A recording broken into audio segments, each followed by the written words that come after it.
Yes, the Stealth is now an SUV and it brings Dodge's big one into the modern era. What it is? The new Dodge Stealth isn't a resurrection of a sports car from the 1990s but rather the successor to the Durango in the three-row midsize SUV slot.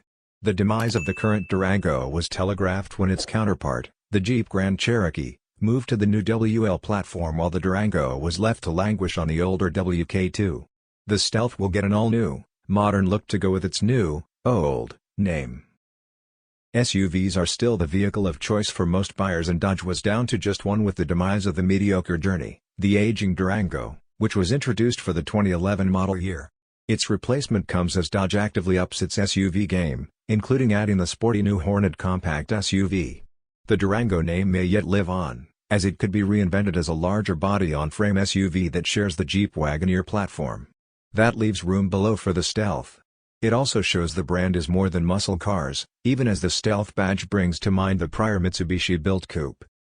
Platform and powertrain. The Stealth will likely join the Grand Cherokee L on the new WL platform. Or it could glom onto the new STLA large platform, which was designed for electric vehicles but can still accommodate hybrids. Either way, expect some degree of electrification. The new Hurricane 3.0-liter twin-turbo i6 will make up for the loss of an available Hemi V8 and bring things full circle. The original Stealth RT packed a 3.0-liter twin-turbo six-cylinder,